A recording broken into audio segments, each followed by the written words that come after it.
Assalamu alaikum, dear students. Hope all the well by the grace of Almighty Allah. Dear students, today's our topic is right form of verbs. Right form verbs is most important part our English grammar. Dear students, what is the learning outcome? Right form of verbs.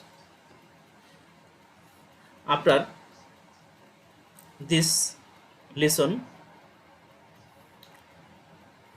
we can able use to correct form of verbs in relation with time and subject. Explain rules of subject, verb agreement, tense and non-finite verbs. Dear students, right form verb শিখতে হলে আমাদের ভার্বের ফর্মগুলা জানা খুবই প্রয়োজন। আমাদের তিনটি form আছে: present form, past form, past participle form. For example, it, at, eaten. It present, past form at, eaten past participle form. এই ভার্বের গঠনগুলো আমাদের শিখতে হবে। আরও জানতে হবে জ্রান্ট ফর্ম। জ্রান্ট কি? মেইন ভার্বের সাথে আইএনজি যোগ করে আমরা জ্রান্ট করতে পারি। জানতে হবে ইনফিনিটিভ ফর্ম। ইনফিনিটিভ কি? টু, ভার্বের পূর্বে টু, টু ইনফিনিটিভ। জানতে হবে এস বা ইএস ফর্ম, অর্থাৎ কোনো কোনো ভার্বের সাথে আমরা এস যোগ করব এবং কোথাও ইএস যোগ করব। ডিয়ার স্টুডেন্টস, আমাদের জানতে হবে অক্সিলারি ভার্ব। অক্সিলারি ভার্বের মধ্যে be verb, have verb, do verb. আমাদের আরও জানতে হবে modal verb and semi modal verb. এই বিষয়গুলো আমাদের সঠিকভাবে শিখতে হবে।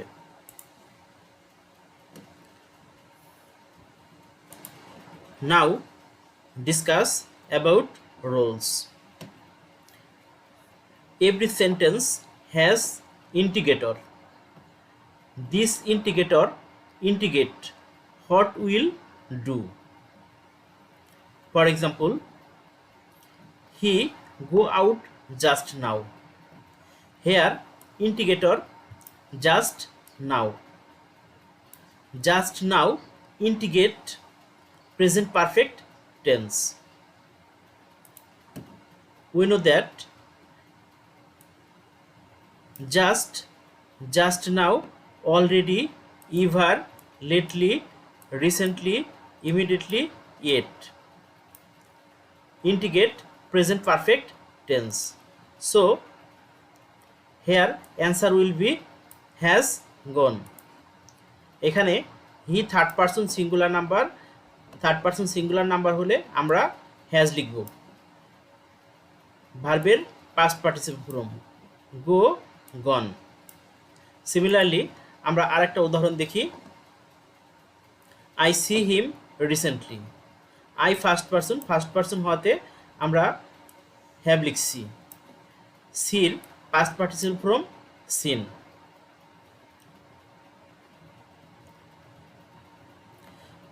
Now I discuss rule 2, preposition.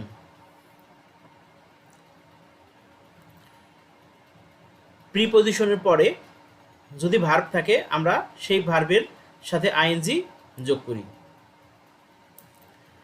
কিছু কিছু এক্সেপশনাল প্রিপোজিশন আছে। With a view to, look forward to, admit to, being used to, confused to, addicted to ইত্যাদি। এই সমস্ত প্রিপোজিশনের পরেও আমরা ভার্বের সাথে আইএনজি যোগ করব। শুধু একটি মাত্র প্রিপোজিশন আছে, টু, ইনফিনিটিভ টু। এরপরে ভার্বের বেস ফর্ম হবে। For example, to go there I meet him, to. So ভার্বের বেস ফর্ম লেখা হয়েছে, কারণ টু এর পরে ভার্বের বেস ফর্মটি বসবে। আমরা পরের উদাহরণটা দেখি। B, for go there I meet him, for preposition, তাই গোর সাথে আমরা আইএনজি যুক্ত করেছি, অর্থাৎ প্রিপোজিশনের পরে আমরা ভার্বের সাথে আইএনজি যুক্ত করব। আরেকটি উদাহরণ দেখি। With a view two, with a view two, with a view two থাকায় ভার্বের সাথে আইএনজি যোগ করা হয়েছে, অর্থাৎ অনলি টু প্রিপোজিশনের পরে ভার্বের বেস ফর্মটা বসবে, বাকি যত প্রিপোজিশন আছে তারপরে আমরা ভার্বের সাথে আইএনজি যুক্ত করে দিব। নাও ডিসকাস রুল 3। মোডাল ভার্ব, পূর্বে দেখানো হয়েছে মোডাল ভার্ব। মোডাল ভার্ব থাকলে মোডাল ভার্বের পরে যে ভার্বটা থাকবে সে ভার্বের বেস ফর্ম বসবে, অর্থাৎ মোডাল ভার্বের পরে ভার্বের কোনো পরিবর্তন হবে না। ফর এক্সাম্পল হিসেবে আমরা দেখি I can do the work, can এখানে মোডাল ভার্ব হিসেবে বসছে, তাই ডুর সাথে আমরা কোনো কিছুই যোগ করিনি, ডুর প্রেজেন্ট ফর্মটা বসিয়েছি। মোডাল ভার্বের পরে যদি বি থাকে তাহলে ভার্বের পাস্ট পার্টিসিপেল ফর্ম করতে হবে। মোডাল ভার্বের পরে যদি বি থাকে তাহলে ভার্বের পাস্ট পার্টিসিপেল ফর্ম করতে হবে। আমরা 2 নম্বর উদাহরণটা দেখি। I can be do the work, I can be do the work, এখানে মোডাল ভার্ব ক্যান আছে এবং তারপরে বি থাকায় আমরা ভার্বের পাস্ট পার্টিসিপেল ফর্মটা লিখছি, অর্থাৎ ভার্বের 3 নম্বর রূপ করছি। আমরা আরেকটা দেখি। মোডাল ভার্ব এর পরে যদি হ্যাভ থাকে তাহলেও আমরা ভার্বের 3 নম্বর রূপ করব। 3 নম্বর উদাহরণটা দেখি। You must have, must modal verb, modal ভার্বের পরে হ্যাভ আছে, সো ফলো মেন ভার্ব এর সাথে আমরা পাস্ট পার্টিসিপেল ফর্ম করছি, ফলো ইট। অর্থাৎ মোডাল ভার্ব থাকলে তারপরে আমরা ভি1 লিখব, ভার্বের বেস ফর্ম। মোডাল ভার্বের পরে বি থাকলে আমরা ভার্বের পাস্ট পার্টিসিপেল ফর্ম লিখব। মোডাল ভার্বের পরে হ্যাভ থাকলে আমরা ভার্বের পাস্ট পার্টিসিপেল ফর্ম লিখব। Now I discuss rule 4। To be verb, to be ভার্বের পরে আমরা ভি3 লিখব। টু বি প্যাসিভ ভয়েসের ক্ষেত্রে, প্যাসিভ ভয়েসের ক্ষেত্রে টু বি ভার্বের পরে আমরা ভার্বের 3 নম্বর রূপটি লিখব। For example, the book was steal, the book was steal. এখন প্রশ্ন থাকতে পারে আমরা কিভাবে বুঝবো এটি প্যাসিভ। আমাদের খেয়াল রাখতে হবে স্টিল, স্টিল শব্দের অর্থ চুরি। এখন দ্য বুক ওয়াজ স্টিল, এই সাবজেক্ট কি বই চুরি করতে পারে? পারে না। আমাদের চুরি করতে হলে কোনো পার্সন দরকার হয়, সেই পার্সনটি এখানে না থাকায় আমরা বুঝতে পারলাম এটি প্যাসিভ ফর্মে আছে। তাই আমাদের এই স্টিল ভার্বটাকে কি করতে হবে? পাস্ট পার্টিসিপেল ফর্ম করতে হবে, তাই স্টোলেন হয়েছে। 2 নম্বরটা একটু লক্ষ্য করি। অ্যাক্টিভের ক্ষেত্রে টু বি ভার্ব এরপরে আমরা ভার্বের সাথে আইএনজি যোগ করব। টু বি ভার্বের পরে আমরা ভার্বের সাথে আইএনজি যোগ করব। For example, the thief was steal the book. এখানে বইটি চুরি করেছে কে? চোরে। সাবজেক্টটি থাকায় আমরা এটা বুঝতে পারলাম এটি অ্যাক্টিভে আছে, তাই আমরা স্টিলের সাথে আইএনজি যোগ করে স্টিলিং লিখছি। Now I discuss rule 5, would that I go to college। Main sentence began would, we used could after subject। অর্থাৎ আমাদের মেন সেন্টেন্সটি যদি উড দিয়ে শুরু হয়, উড দ্যাট দিয়ে শুরু হয়, তাহলে আমরা সাবজেক্টের পরে কুড লিখব এবং যে মেন ভার্বটি থাকবে তার বেস ফর্মটি লিখব। তাহলে আমাদের উত্তরটি দাঁড়ালো would that I could go to college. Now I discuss rule 6, I wish I to be a king। I wish, it's a imagination sentence। I wish means আমি যদি হতাম। This is not a real, only for imagination, so unreal past। এরকম বাক্য থাকলে to be এর জায়গায় war লিখতে হবে, টু বি এর স্থলে ওয়ার লিখতে হবে। So answer will be I wish I were a king. অর্থাৎ if, wish, as if, as though, unreal past এগুলো থাকলে টু বি এর স্থলে সর্বদাই ওয়ার হবে।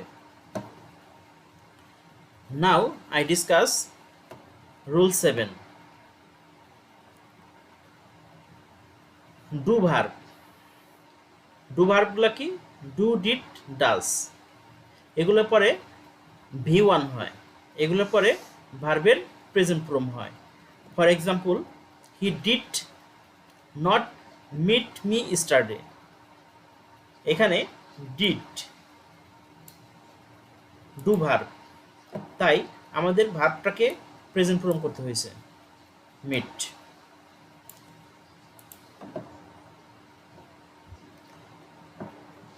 টু হ্যাভ ভার্ব অর্থাৎ হ্যাজ, হ্যাভ, হ্যাড। যদি সেন্টেন্সে হ্যাজ, হ্যাভ, হ্যাড থাকে তাহলে আমাদের ভার্বের পাস্ট পার্টিসিপল ফর্ম লিখতে হয়। For example, he has do the work. Has, এখানে হ্যাজটি হ্যাভ ভার্ব, সো আমাদের main verb past participle form লিখলাম ডান। ডু, ডিড, ডান।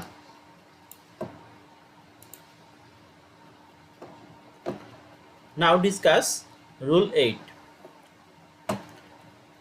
কখন ভার্বের সাথে এস বা ইএস যোগ হবে। Subject third person singular number হলে ভার্বের সাথে আমরা এস বা ইএস যোগ করতে হবে। For example, he go to school. এখানে he third person singular number, so আমরা ভার্বের সাথে ইএস যোগ করছি, গোস।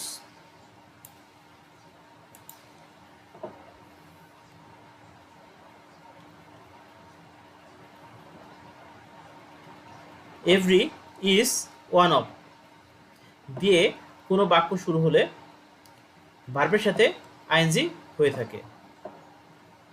One of the boys be absent ইস্টারডে।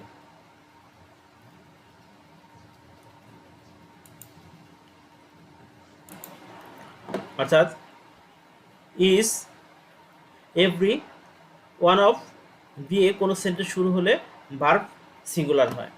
এগুলা দেখতে প্লুরাল হলেও ভার্ব সিঙ্গুলার করতে হয়। One of the boys be, be verb, absent yesterday, so verb singular was. Everybody love him. Every দিয়ে সেন্টেন্সটি শুরু হয়েছে, তাই আমাদের ভার্ব কী করতে হবে? সিঙ্গুলার করতে হবে। ভার্বের সাথে এস যোগ করে আমি সিঙ্গুলার করছি। লাভস,